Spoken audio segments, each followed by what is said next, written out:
안녕하세요. 6시 내 다육입니다. 네, 오늘 하루는 또 잘 지내셨나요?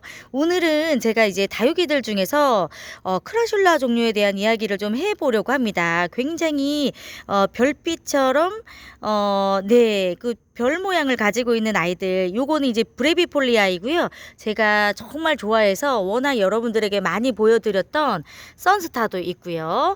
이제 희성도 있고 언성도 있고, 아마 여러분들도 이런 크라슐라 종류들을 많이 키우고 계시지 않을까 생각이 드는데, 요 아이들을 키울 때는 주의점이 있습니다, 여러분. 네, 그래서 여러분들에게 이 주의점은 꼭 이야기를 드려야 이 아이들을 좀 관리를 할 때 도움이 될 것 같아서 제가 이야기를 좀 준비를 해봤습니다.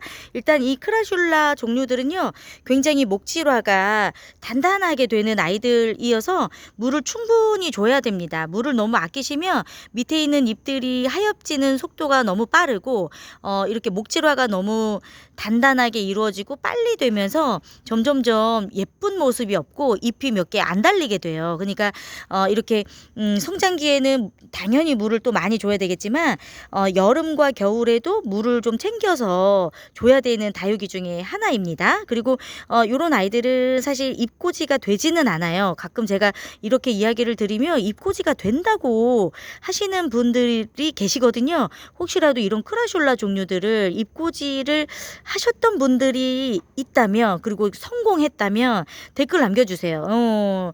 이게 사실 잎꽂이가 안 되는 다육이들인데 가끔 이게 댓글을 다시는 분들이 있는데, 성공하신 분들이 계시다면 댓글을 남겨주세요. 사실 뭐 방울복랑 이런 아이들도 잎꽂이가 잘 안 되는 아이들이지만 정말 뭐 100개 중에 뭐 이렇게 두세 개 되는 경우들은 있습니다. 그런데 크라슐라는 저는 한 번도 잎꽂이를 가 된다는 거는 본 적이 없어요.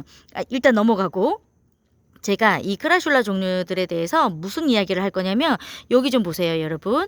여기가 이제 크라슐라는 잎꽂이가 잘 안 되는 다육이기 때문에 번식하는 방법이 이 크라슐라 종류들만의 그 생존 방법이 있어요. 뭐냐면 이 맨 밑에는 굉장히 목질화가 단단하게 되지만 맨 위에 있는 이런 그 자구들 있잖아요. 요게 여러분들이 만져보시면 굉장히 달랑달랑한 그 느낌을 가지고 있는 걸 여러분들이 보실 수가 있어요. 요 아이들을 분갈이 할 때나 혹은 이렇게 화분을 옮기거나 할 때 이 윗부분을 잘못 만지잖아요. 그러면 댕강 그냥 부러집니다. 제가 아깝지만 하나를 한번 떨궈내 볼게요. 요거는 이제 조금 잘 다져진 아이여 가지고 조금 힘이 있지만, 여러분들이 이렇게 새로 나오는 자구들을 보신다면 요 위에 있는 부분이 아주 댕강 잘 떨어지는 모습을 보실 거예요. 요렇게 이게 흔들리기만 해도 툭 하고 떨어지는 경우들이 굉장히 많아요. 잎꽂이가 되지 않기 때문에 이 윗부분에 있는 요 부분 자체가 잎꽂이가 되려고 씨앗 역할을 하는 겁니다. 그래서 이런 부분들이 흔들리기만 해도 뚝 떨어지게 만들어져 있어요. 그래서 요 아이들이 사실 요렇게 위에가 떨어지기는 했어도 굉장히 뭐 보기 싫지 않아요. 또 이렇게 떨어지면 이 위에서 다시 이렇게 예쁜 아이들이 올라옵니다. 여기 이제 두 개 올라온 거 보이시죠? 요런 식으로 만약 그 잎꽂이가 되듯이 요 아이들이 요렇게 댕강 얼굴을 잘 부러뜨려요. 그래서 요런 아이들이 이렇게 댕강 부러지면 요거는 따로 뭐 해주실 필요가 없이 그냥 여기다가 화분에다가 그냥 꽂아주세요. 그러면 여기에서 뿌리가 굉장히 잘 나옵니다. 그래서 하나 둘씩 다시금 개체 성장하는 거예요. 지금 여기에 밑에 있는 아이들도 댕강 떨어진 아이들 꽂아준 거예요. 여기서 자연스럽게 또 뿌리가 잘 나와서 하나의 또 개체가 되기 때문에, 요런 크라슐라 종류들은 이 윗부분이 댕강 잘 부러지고 똑 떨어지니까 여러분들이 관리하실 때 조심하시는 게 좋겠죠. 선스타도 보세요. 여기 밑에 있는 목질화는 굉장히 단단하고 갈색이 되었잖아요. 근데 여기 윗부분을 보시면 아주 초록해요. 네. 그냥 만지기만 해도 툭 떨어지게 생겼죠. 요 아이들이 가지고 있는 특징입니다. 이제 시간이 지날수록 조금 목질화가 되긴 하겠지만 이 윗부분까지 목질화가 되는 데는 시간이 굉장히 오래 걸려요. 그래서 이런 특징이 있습니다. 그리고 이제 여기 밑에 보시면 앙상한 느낌이 있죠. 요렇게 시간이 지날수록 밑에 있는 잎장들은 떨어지고 목대가 조금 길어지면서 성장을 하는 아이들이기 때문에 물을 아끼시면은 좋지 않아요. 그리고 1 년에 한 번씩 조금 분갈이 해 주시면서 그다음에 심을 때에는 여기 부분까지 조금 더 깊게 넣어 가지고 심어 주시면 더 좋겠죠. 그래서 이 크라슐라는 저는 이렇게 밑부분에 이렇게 하엽이 지면 좀 서운하더라고요. 자꾸 목질화가 너무 되는 부분들이 좀 길어지고, 예, 대신에 이렇게 위에 있는 부분들이라도 잘 나와야 되니까 이런 성장기에는 물 너무 아끼시지 마시고 충분하게 물 주시면 좋습니다.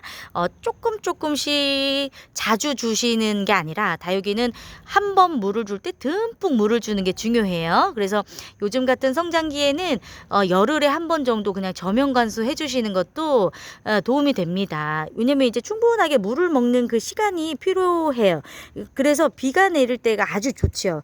왜냐면 이제 천천히 스며들기도 하고 물을 또 흡수할 수 있는 시간이 충분하다 보니까 약간 이제 비가 내렸을 때 다육이들이 한층 더 업그레이드 되는 모습을 볼 수가 있을 거예요. 그게 이제 물을 먹을 수 있는 시간이 조금 길고, 또 이제 밖에서 있는 아이들은 또 그만큼 빠르게 또 물이 마르기도 하기 때문에 다육이가 성장하는 데 있어서 뭐 밖에서 비 맞는 거는 아주, 네, 좋습니다. 벌써 라디칸스도 여기 보세요. 이런 데는 완전 지금 빨개졌죠. 네. 아유. 네, 싱그러워지고 있는 아이들. 천대존송이 지금 밖에서 물 먹으면서 아주 잘 크고 있는데, 와, 진짜 성장 속도가 좋을 때긴 좋은. 네, 지금 천대전송이 지금 밖에서 비도 잘 맞고, 네, 말라져 있던 아이들이 굉장히 통통해지고 상태가 아주 좋은데, 확실히 정말 성장하는 속도가 정말 빠른가 봐요. 벌써 입장이 엄청 쭈글거리고 있어요. 그만큼 물을 먹어도 빨리 소화를 한다는 뜻이기도 합니다, 여러분. 네, 나나우쿠미니도 물을 굉장히 좋아하는 아이인 거 아시죠? 제가 늘 여러분들에게 이야기를 정말 많이 드리는 다육이 중에 하나입니다. 나나우쿠미니는 물을 정말 좋아합니다. 쭈글거리는 모습이 있을 때는 무조건 저면 관수 하시면서 잎이 정말 짱짱하게 물 올릴 때까지 충분하게 저면 관수 해줘야 되는 아이예요. 네. 오늘도 도움이 되셨으면 좋을 것 같고요. 네. 오늘은 여기에서 인사드리겠습니다. 우리 짜자님들 너무 감사하고요.